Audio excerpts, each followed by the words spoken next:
السلام علیکم۔ آج 5 اگست 1947 عیسوی ہے۔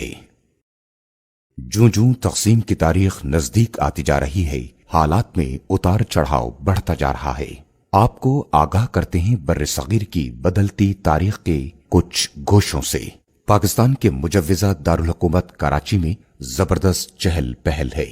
ہندوستان کے مختلف علاقوں سے حکومت پاکستان کی ملازمت اختیار کرنے والے سرکاری اہلکاروں کی آمد کا سلسلہ جاری ہے۔ آج صبح تقریباً 2500 سرکاری ملازمین دلی سے کراچی پہنچے۔ ان میں محکمہ مال، ڈاک، ٹیلی گراف اور محکمہ صحت کے ملازمین شامل ہیں۔ عسکری ملازمین میں میجر جنرل محمد اکبر کمانڈر سندھ اور ان کے ساتھ درجنوں فوجی جوان بھی اسی ٹرین میں سوار تھے۔ مزید برآں جناب بشیر احمد سیکرٹری قانون ساز اسمبلی بھی آج صبح کی پرواز سے کراچی پہنچے، جس کے بعد وہ وفاقی سیکریٹریٹ گئے اور انتظامی امور کا جائزہ لیا۔ قائد اعظم محمد علی جناح نے کہا ہے کہ پاکستان میں اقلیتوں کو مکمل تحفظ فراہم کیا جائے گا۔ اس مقصد کے لیے تمام ریاستی وسائل بروئے کار لائے جائیں گے۔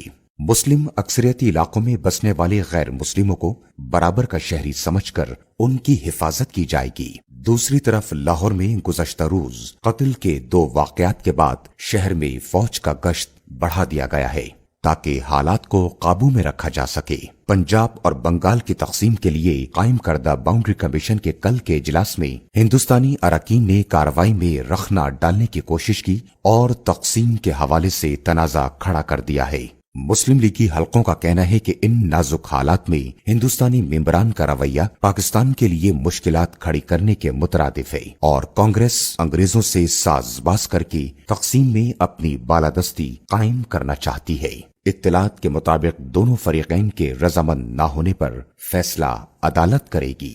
رامپور سے خبر ہے کہ ریاست کے راجہ کی طرف سے ہندوستان کے ساتھ الحاق کے خلاف عوام کی بڑی تعداد نے مظاہرہ کیا۔ ہزاروں مظاہرین نے رامپور ہائی کورٹ اور پولیس ہیڈ کوارٹر کو بھی نظر آتش کر دیا، جس کے بعد ریاست میں حالات شدید کشیدہ ہیں۔ عوام کی اکثریت کی مرضی کے برعکس ہندوستان سے الحاق کے فیصلے کو رد کرتے ہوئے رامپور کی عوام نے پاکستان کے ساتھ الحاق کا مطالبہ کر دیا ہے۔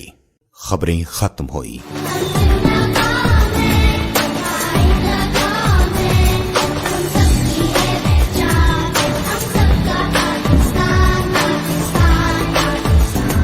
عزم عالی شان، شاد رہے پاکستان۔